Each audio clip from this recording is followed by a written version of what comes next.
Now I would like to invite Dr. Amit Kumar Sharma to introduce our guest of honor to the gathering. Thank you.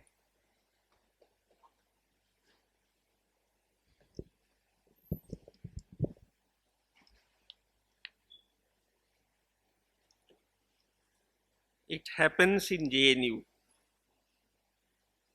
Inaugural speaker speaking in the middle.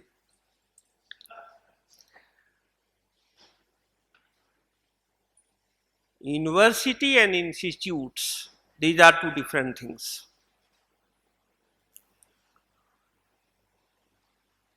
An institute is supposed to be very disciplined, very orderly. But in the universe of ideas, there is both order and chaos.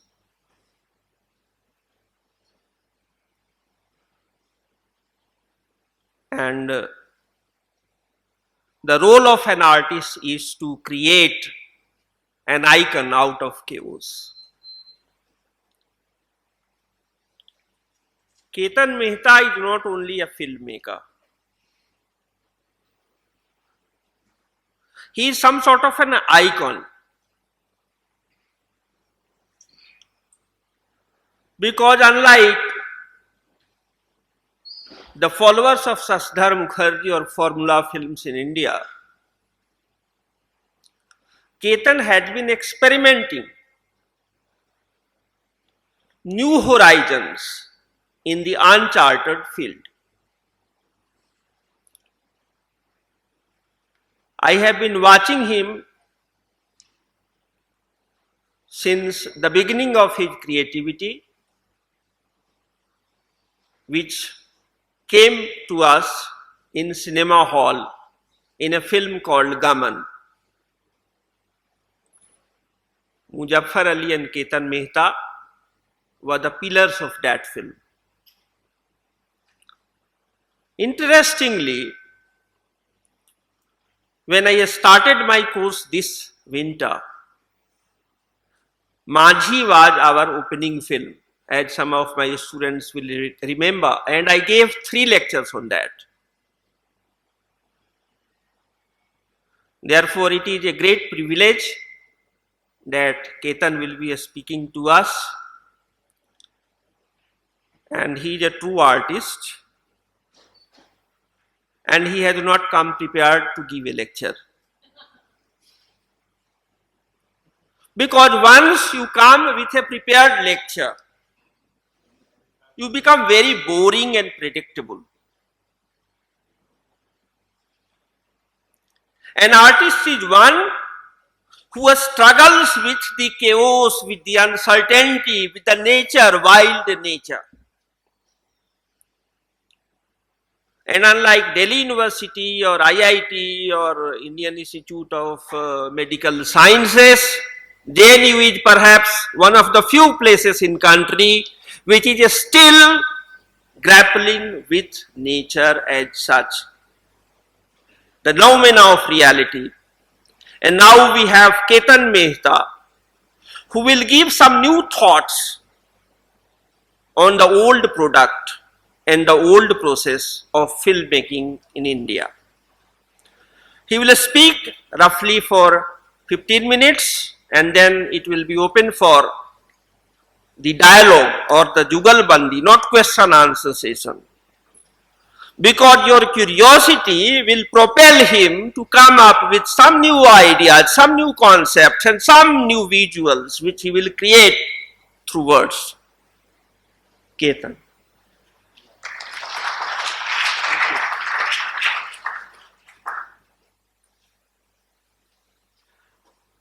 Sharma ji has been very generous and kind. Friends, it's really a pleasure to come here and interact with you. I see this as an opportunity to learn myself, because filmmaking is a field where, one, you have never learnt it. You're continuously learning the process because it's such a wonderful amalgamation of all the various disciplines. So you're constantly on the learn. So I'm still a student, and I intend to remain so all my life. And that's the joy of being a filmmaker. Every film becomes a new adventure. It's a new territory that you explore, new forms that you play with, new ideas that haunt you, excite you, disturb you, make you grow. So I feel blessed that I somehow found a medium that could allow me to grow continuously. I mean, you have been told again and again, but filmmaking is the most powerful medium ever created by man. Human beings, man and women. Sorry. uh, Really, it's a medium of expression that amalgamates the entire experience of human development, of human psyche, tries to merge it together as if in a mixer, and come out with an expression which communicates beyond all boundaries. I mean, it is the most powerful medium that reaches out to the maximum number of people anywhere in the world. And that's the fascination for cinema. I may not talk like a stalwart like him in a reasoned manner, but I'll throw some ideas at you. Maybe some of these ideas will find a response, and maybe I learn something out of this interaction that we have here. Couple of things. To begin with, I believe that cinema, in a true sense, is the beginning of the process of globalization. Before cinema, you had to travel to explore, to get introduced to various cultures and peoples. With cinema, for the first time, the world started coming to you. Sitting at home, you were getting introduced to people from all over the world. That transition is, I think, it is a turning point in human history which we really don't really appreciate as much as we should. That cinema, in true sense of the word, is the beginning of the process of globalization, which has, over the last 100 years, seen a spurt which was impossible to imagine 100 years ago. So, cinema in that sense is truly a global medium, not just a region-bound medium of expression. So that, I think, is the most fascinating thing for me, that sitting here I can communicate with anybody anywhere in the world, and sitting there somebody can communicate with me. And the kind of communication that takes place is just not verbal communication. It's an experiential communication. And that is the major difference between cinema as a medium and literature or other forms of expression. So it's an experiential medium.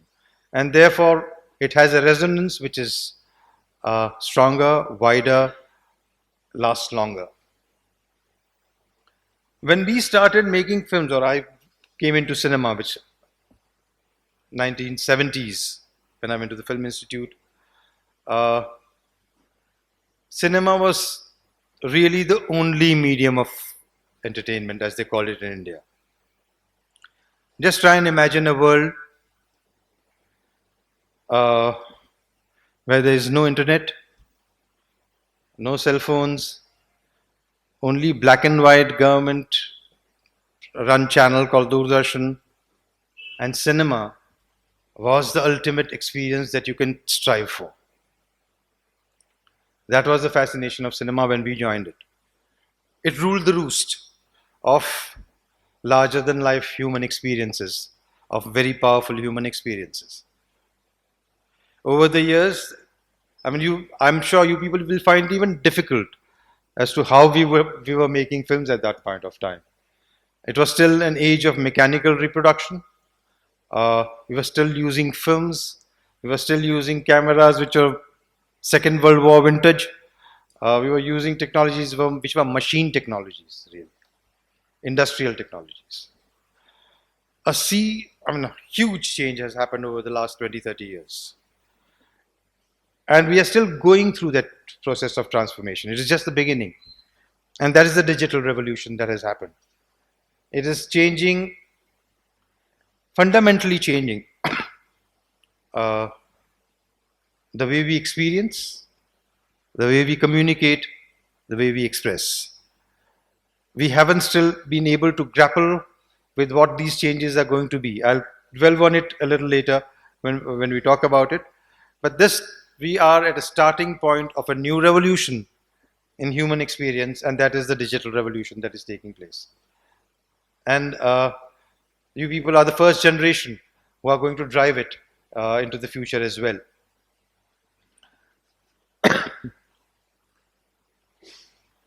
Cinema, what does cinema mean to me? For me, cinema is something invented by human beings to reflect upon themselves. It is the most powerful way of reflecting about the human condition. And that is its power.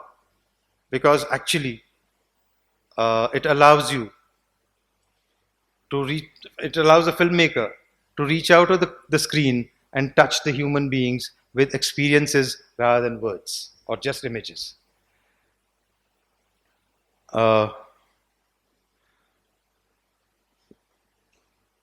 Cinema is also a work in progress. It's a continuum. If you just don't see each film as an individual film, but as a part of a process, then it's an incredible record of human condition. The kind of record that cinema provides, no other medium can provide. So it's it's a wonderful medium. I've been in love with it all my life, and I think it's a love that will last me all my life. So as I was saying, when we started, we were working with really old technologies. Indian cinema has come a long way since those days in 70s and 80s. Today with digital technology, the entire equation has changed. You can start making films on your cell phones. You can start editing them on your laptops. You can share it with millions of people on the various digital platforms that are available. Trust me, this was not possible 30 years ago.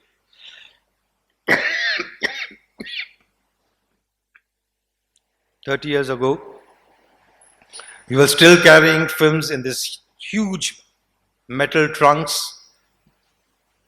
They had to be transported to various cinema halls. They got scratched.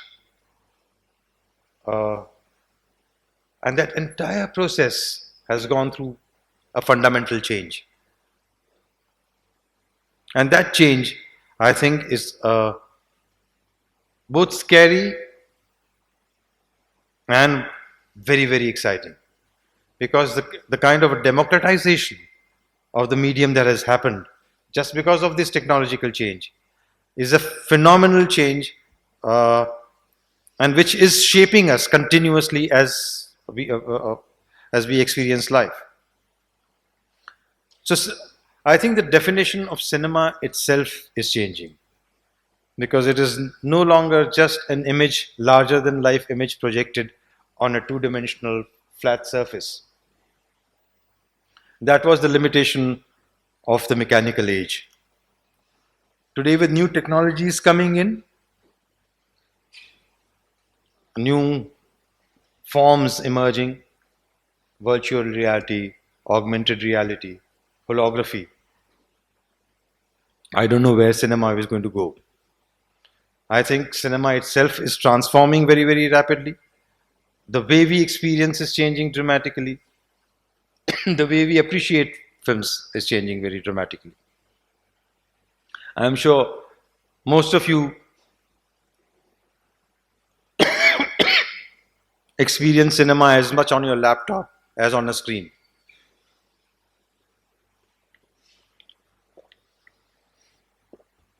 A fundamentally different way of experiencing a film or cinema. And still, both are as relevant. And as a filmmaker, initially there was a resistance, a serious resistance, because that larger than life image seen by a collective of people was the most exciting thing about cinema for us for many, many, many years. Now, this individual experience in a very focused manner is a very different kind of experience. How cinema will change will depend upon how we relate to the two various experiences, a collective experience and an individual experience, and balance these out. The subject that was mentioned to me to speak today was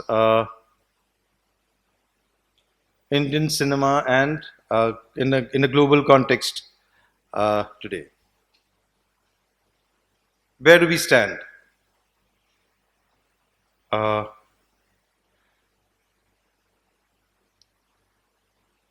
As I said, cinema is essentially a global medium. It knows no boundaries of languages, it knows no boundaries of cultures, and it actually goes beyond them to communicate with people all around the world. Excuse me.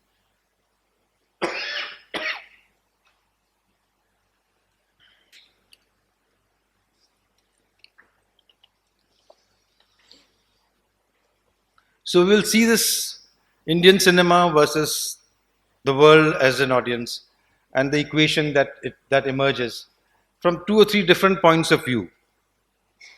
One is a technological point of view. As I mentioned, that basic equation is changing dramatically. This leads, on one hand, to a greater amount of democratization. Anyone can now start making a film. You are all also very cinema literate. This generation is a cinema literate generation. It has grown up with cinema from the beginning. It has taken it for granted. It has become a part of your experience from your childhood. So it's a very different relationship that you have with cinema. And so, actually, if you take up a camera and start shooting and make something out of it, that is as valid as any filmmaker like me who has been practicing his wares for many, many decades. But this kind of a spontaneous expression is now a possibility which was not a possibility 20 years ago. And that is a major turning point or a transformation that is happening in the field of cinema. The world is, so technologically we are at a threshold. New technologies are coming in, new challenges to cinema are coming up, new platforms are emerging. And so the halo that cinema had around itself has become dissipated. It has become familiar. The relationship has changed with the audience. It's a much more of an easy relationship with audiovisual medium than ever before. On the other hand, the world is also shrinking. We have been aware of various corners of the world have been aware of each other for now 100 years. And these 100 years have also transformed the entire world in a most significant manner. So, we understand each other better than ever before. We are familiar with each other than ever before. And this is the time in that case to actually find your feet and express yourself with a confidence of saying, okay, let me go back a little. The fact is that our colonized minds have have affected us for 2 generations. A certain kind of lack of confidence, you may call, or an attempt to placate the Western mind, to get appreciation from the West, from the colonial masters, was a mindset that lasted 30 years after independence. Our basic criterion was Satyajit Ray wins awards internationally. How many people recognize him in Europe and America? That recognition was so very important to us. Seeing ourselves from the Western minds, of Western eyes, was a condition which was almost like an illness, which I think we are getting over gradually with the kind of confidence that India feels now. So that kind of a Western hegemony over cinema has dissipated over the last 30 years. This is essentially a not just post World War, but I think it's with the beginning of digital age, this phase is gradually getting over. World over, I mean, you start seeing films from Iran, you start seeing films from Korea, you start seeing films from Vietnam. Not possible 20 years ago. 20 years ago, you could only go to a film festival for 10 days in Delhi and get familiar with these films.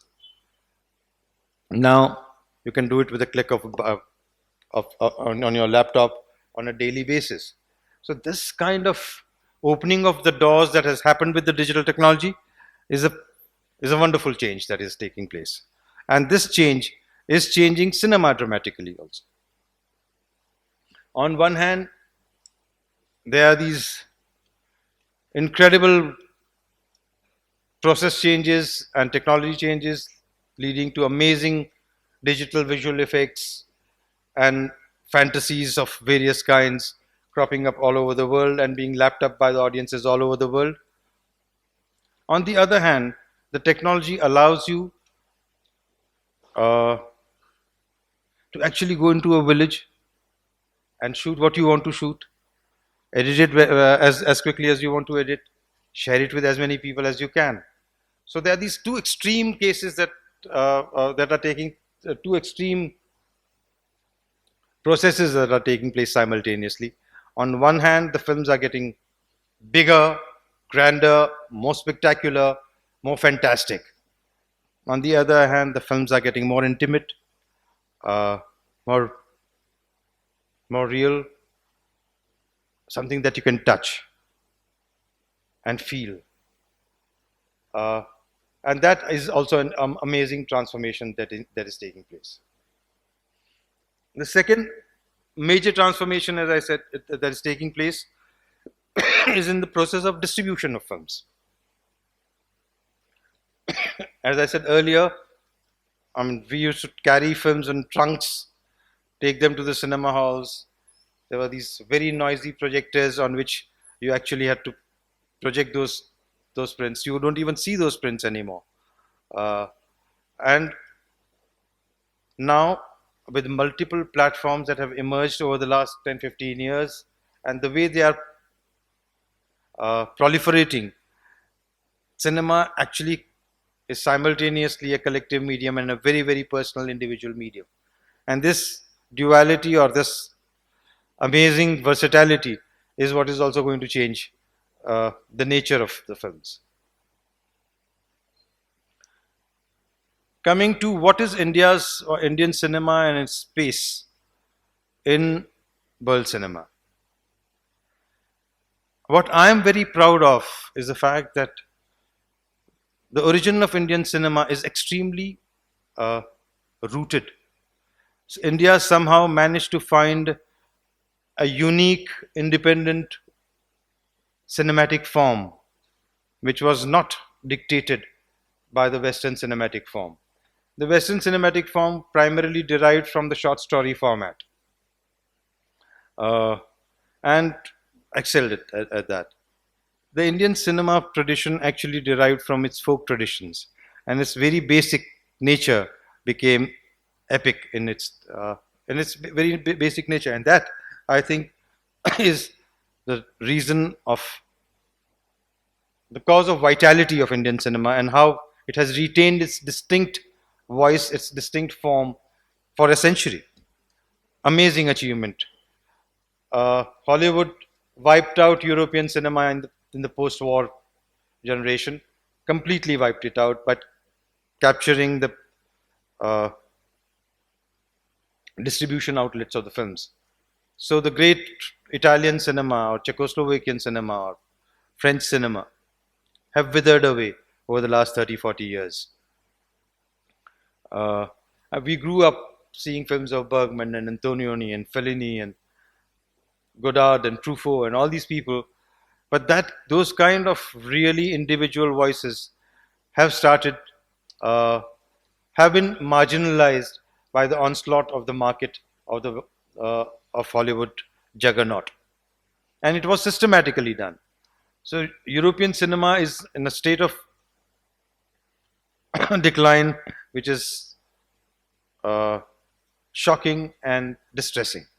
At the same time, somewhere India has managed to retain its identity, retain its own voice, its own form, its own own, and is confident of its local rooting and local audiences.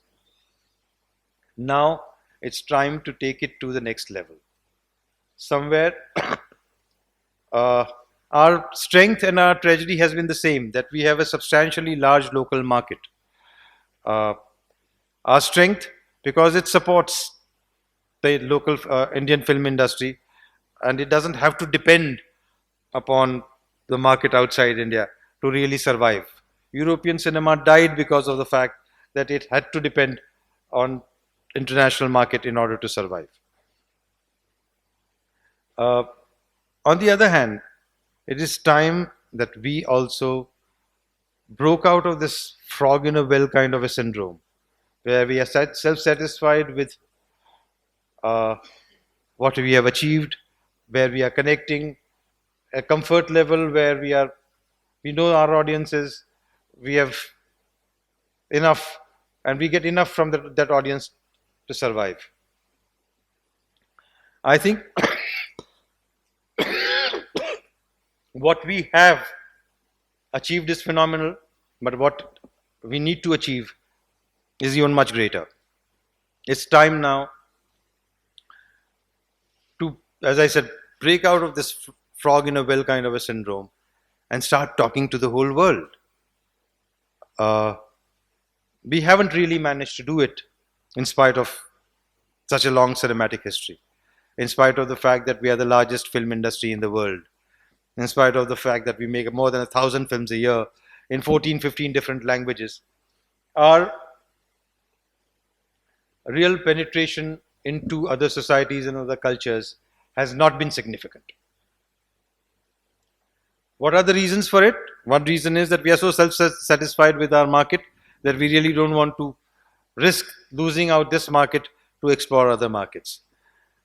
On the other hand, I think now with the digital technology, the rules of the game have changed. And therefore, it is possible to really break out of this mold and start thinking globally, start making sense to the world at large, start communicating with people anywhere in the world. And I don't see it because since cinema is such a human document, I don't see any reason why we should not be able to do that with the new technology that is at our disposal. I think one of the things that has been lacking, and which distresses me at times, is the fact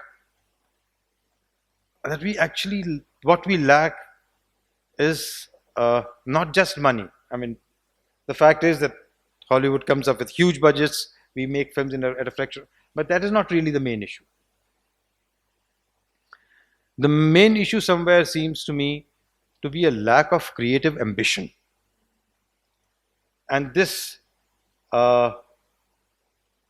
is a reason to be really worried about. A cult of mediocrity seems to be prevailing in our film industry.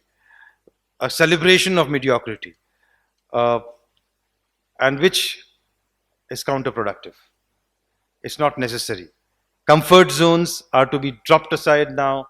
We need a courageous approach to both communication and expression.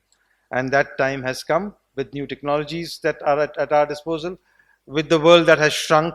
It's time now to assert ourselves as a free thinking nation and free thinking cinema, which is better than the most, if not the best. So let's just this it's time for being self-assured. It is time to be confident about your moorings, about your routings, uh, about your ability and your skill, uh, and the fact that the world needs to listen to us now. So I think the time now in the next 10, what the other thing that has happened is that all you people uh, have actually grown up being exposed to cinema from all over the world, whether through television or through your internet connections. But you are much more exposed to global influences than our generation ever was. Uh, that is your strength. That I think is the strength of the filmmakers who are of this generation who are coming up now. I see that they are much more adventurous in the form kind of subjects they take up. They are much more adventurous in terms of exploration of forms of various kinds. Uh, and this new sense of adventure, this new sense of excitement is very, very encouraging, very exciting. And I think it's changing the way we conceive, the way we produce, the way we share our cinema globally. So I am very, very optimistic about Indian cinema over the next decade or so. I think, and what is driving it is this new audience that has emerged, which is much more demanding, which is much more aware, uh, and which actually responds immediately.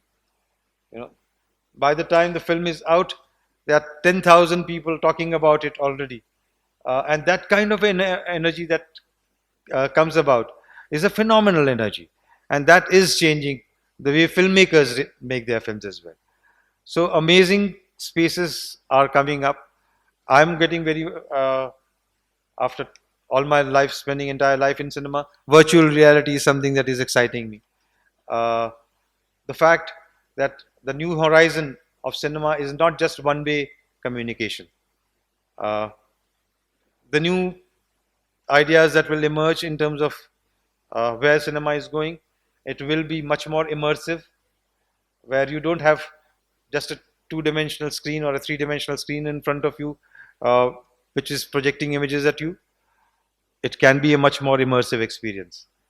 And that is where cinema is growing, cinema is changing, cinema is going. Uh, maybe the audience will you will see images all around you. As you experience cinema, you will be able to select your own frames. You will be able to select what you want to see. You will actually work out your own stories. The other direction in which cinema is moving, and which is also much more fascinating, is interactivity. That somehow this dead image in front of you, which is where the audience doesn't matter, that equation is also going to change. The audience and the image interaction is something that is just around the corner. It's already happening. How fast it will emerge, you are already doing it in games. Now, how soon it becomes a collective experience is something that is just a matter of time, and very, very quickly that's going to change. Holography, where you don't need a screen to project. Projections will happen in thin air. Now, where is cinema taking us? I can only say it's taking us to a new level of magic, a new level of real, where definition of reality is going to change, where the rules of the game for communication are going to change, where expression can actually become purer, uh, much more immediate, uh, and much more interactive.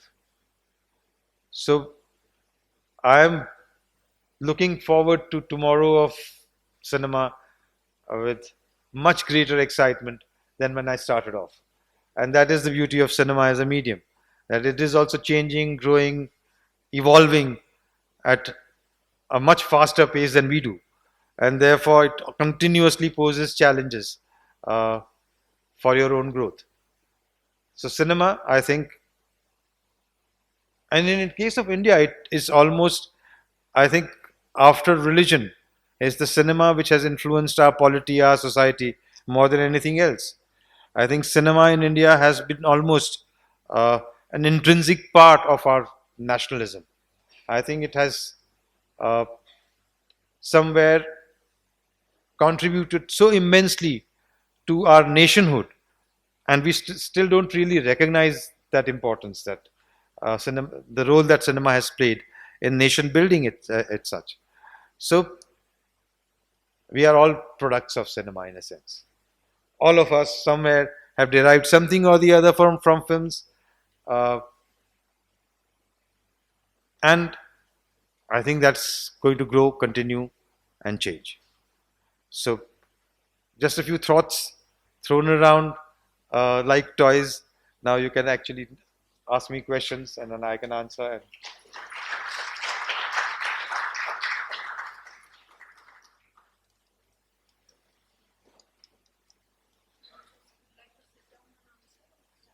as you wish.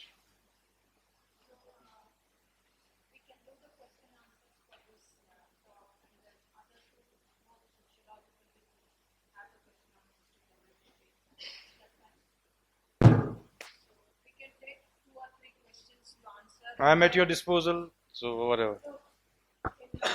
Yeah.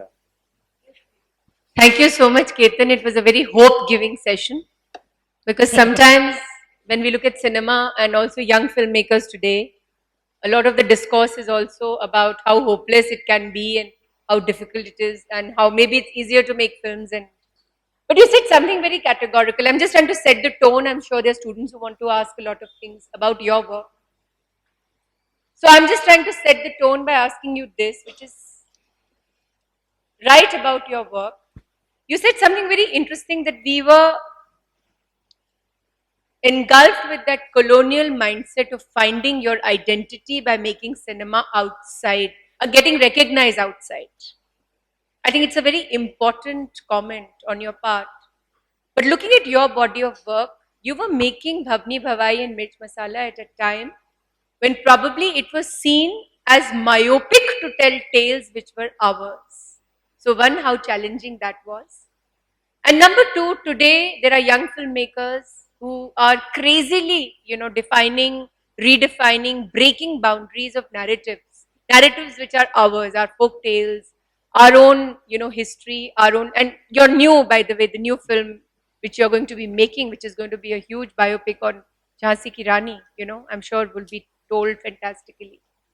How is it that suddenly that what was seen as myopia has now turned its head around and is now looking, we are proud of looking at ourselves, and probably our cinema is starting to, believe and tell us stories which are of the same consciousness. I'm Vani Tripathi. Tomorrow, a few of you will be hearing from me in the session. Thank you. Yeah. More than anything else, I think India is a nation of storytellers. The kind of stories we have invented over millennia, no other nation has that kind of a plethora of stories. So, I think we are great storytellers to begin with. To have the confidence necessary to be able to tell our stories was the issue. And from the beginning, for me, filmmaking is not just a profession. It is something. It's a way of growing myself. So, finding myself, exploring myself, creating a new adventure to grow each time. And fortunately, I mean, soon after my Film Institute days, uh, I was blessed. I became a television producer with Indian Space Research Organization. And as a result, I had to travel all over Gujarat with my portable camera, shoot whatever I liked, and came in contact with real people at the village level, with folk forms of Gujarat, tribal forms of Gujarat, and realized how rich, culturally rich, this nation is, as compared to West, which is, uh, I mean, let's not, I won't comment on that, but ours is a much richer, culturally rich nation. And I, recognizing that elates me, recognizing the fact that we have, over the centuries, evolved an aesthetic which is so powerful, a culture which is so diverse and rich, uh, and means of expression which have been so fundamentally different, uh, is something that I feel proud of. So to find stories that I want to share was the endeavor from the beginning. What is it that that really concerns me? What is it that captures my attention so much that I have to share it with other people? Uh, what is it that I believe will change the lives of people who share this experience with me? These are the thoughts that come to mind when I start a film. And I think they are very valid points. People make films for very different reasons. My reason is that I have to find something that I really want to share desperately with the audiences. And that is the starting point. And there are so many stories in India that you really would like to share desperately with the whole world. So all my films in various ways I've experimented with various forms, from folk tale to political films to biopics, as you call it, to thrillers to historical epics to musicals, all that. But it's form and content both are exciting, and I think we have enough stories. Uh, I say that I have enough stories for 5 lifetimes to tell. So I mean, we are surrounded by stories, and let's appreciate the treasure that we have around us.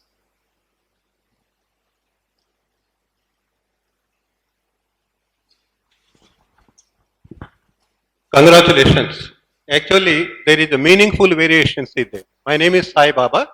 I am a senior product of the same center and now presently working for international NGO Sustainable Alternatives.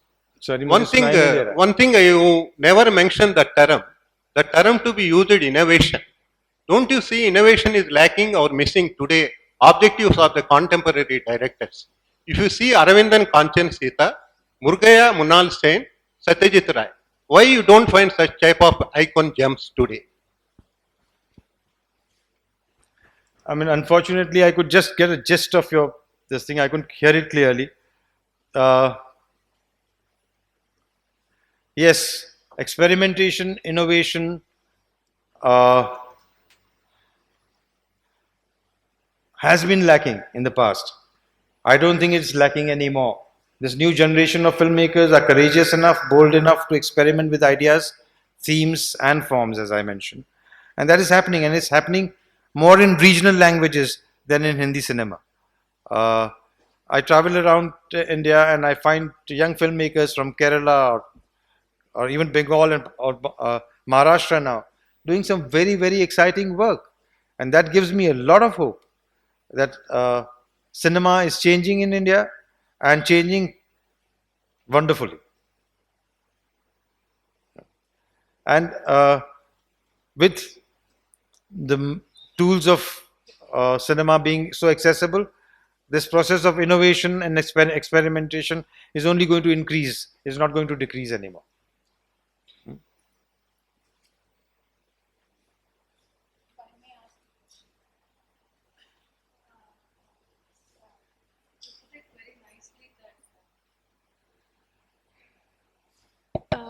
You put it very nicely that how technology has transformed the access to film making technologies and also access of audience to watch good films. But do you still think, I mean, despite all these positive developments, that the idea of popularity of a film, wide reach, mass reach, itself is being questioned, or you're saying you can become popular uh, in a small niche audience and you're satisfied with this? I mean, is reachability to a huge mass still relevant? I You mean, see, how do you, this I think it's a very pertinent question, uh, and you'll be surprised to know the most successful Hindi cinema actually caters to less than 3% of Indian population. So when we say mass, that we need to define it in a broader sense.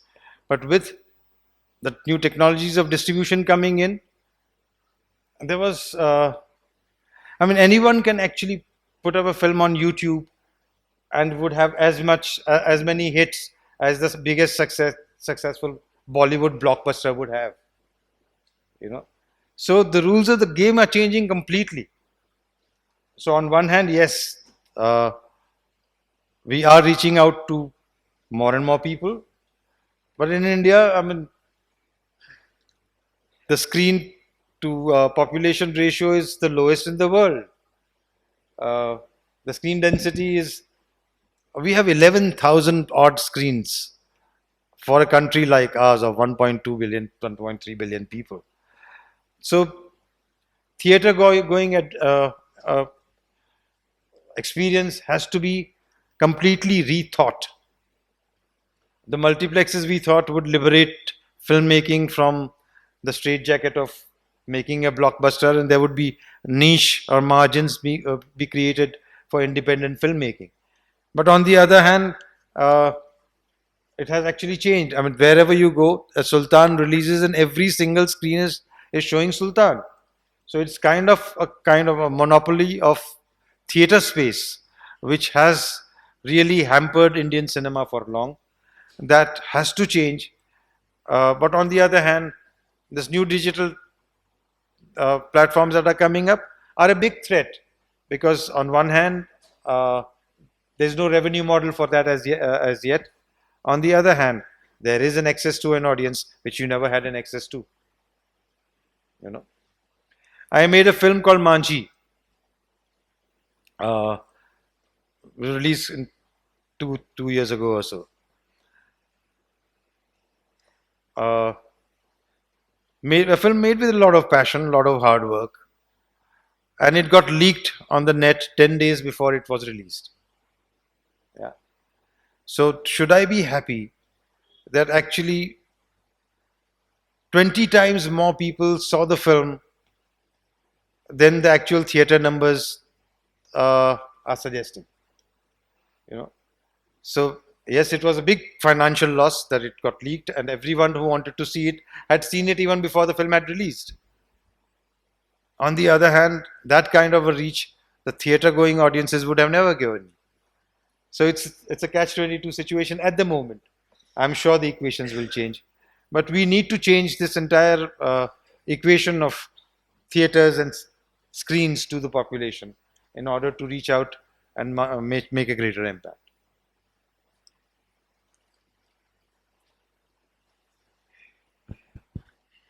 As told us that it got leaked, as you told that the cinema got leaked 10 days before it was supposed to be released, I would like to know what were your experiences when you as a director came to know that it has been leaked. And of course, many of us know the technical details, how it gets leaked, but still I would like you to tell something about what were the processes in which it got leaked and why it was, and what were your experience throughout. Thank you. You see, nobody has found a solution as yet. We were actually traveling all around India, uh, trying to promote the film. Me and Nawazuddin were going from city to city, taking a direct approach of saying we'll communicate with students and youngsters all over the country. And when we got to know about this, that the film had already leaked, that people were loving it, we were getting responses saying wonderful film, and you know, uh, yeah. So I didn't know whether to laugh or cry. Uh, at the same time, I believe that all we could possibly do was promote it as well as we could. Tell the people that the joy of seeing this film is on a big screen, not a pirated, dirty copy on your laptop or your mobile phone. That's all we could do. We couldn't trace out where it leaked from, or the police wasn't able to trace it out. And it is not important enough for the government of today. Because I think the political class has somewhere not really understood or appreciated the power of the medium ever in this country. Strangely enough, Gandhi didn't appreciate it. He had seen only one film. He felt it was a corrupting influence to begin with. And even now, cinema and its power and the fact that the kind of soft power that cinema wields has not really been appreciated by the political class as such, and that is the tragedy. And therefore, no solutions are being found for these kind of tragedies that happen.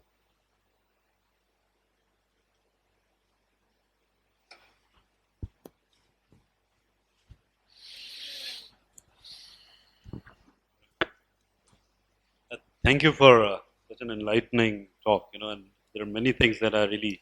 Yeah, and I mean, thank you. These are just thoughts that I've thrown around. I'm in this academic institution of this high order. I should have prepared it more, my speech. I'm sorry. The next time you invite me, I'll work a little harder and make a better presentation. But yes, I'm Chetan. Thanks for sharing this conundrum that the whole viewership has changed. And while on the one hand, technology has made cinema democratic, where anyone can make films, the same technology makes it further democratic for viewership. They can watch it whichever way, and you're still in a conundrum whether to laugh at it or cry at it. But this whole viewership, right from say the experience of living in a metro, traveling in in the metro trains and all, what you find is the guy sitting next to you is watching a film, and most often not necessarily Hollywood film but Bollywood films or Hindi or other regional films also. And there is a cliched way of looking at it that cinema is a reflection of society. However, with the late 90s, 90s onwards, with the 21st century and onwards, there is a kind of inversion in that. While it is also a reflection of society, it is also the vision of a filmmaker, what he believes to be shared, or what his understanding of society, and then how that is also being influencing, not only the corrupting influence. We always talk about the corrupting influence, as you refer to Gandhi also, but also how Gandhi is reincarnated in the recent times by cinema, and how his ideas have been made popular. And then again, so many political movements also emerging, taking cue from films which are being made and gained immense popularity, be it Munna Bhai influence or Rang De Basanti influence or other films. So now what I'm really interested is that how cinema, this viewership which is changing, is also putting reading to the backyards and viewing to the front, and then how cinema has also become a big influence in bringing the change. No wonder politicians, though they do not like it, they are ready to censor it. And the kind of political upsurge that cinema can or can turn things. So there is that power of cinema which is subtly, implicitly understood or realized, yet not accepted. So the censor, right from the beginning of censoring the Hindi film music, coming to the contemporary times debates on censorship. So there is this understanding is also there that we always talk about the corrupting and dangerous influences of cinema, but there is something that the cinema, the way it is shaping the real life, the politics, the society, and how it is influencing that is not appreciated much. Though filmmakers talk about it, but many of them still remain humble that they say, no, no, no, cinema has not brought any change so far. So that's how, what do you have to say about that?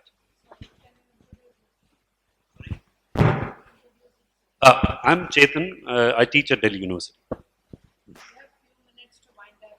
Okay. Uh, Basically, 2 points that I would make to the points that you have raised. One, society is not just the physical human beings. Society also is made of the dreams of these human beings. Yeah, the aspirations, the dreams, are as much an important part of life as the physical reality is. And cinema somewhere reflects this reality as strongly. And secondly, I think cinema is not just, yes, I mean, it's a cliche to say cinema is as a mirror to the society. What I find exciting about cinema is that it's actually a two-way mirror. You know, uh, it is not just reflecting society. Uh, Even society is reflecting cinema, and this interaction is the dynamic why cinema is such a powerful medium.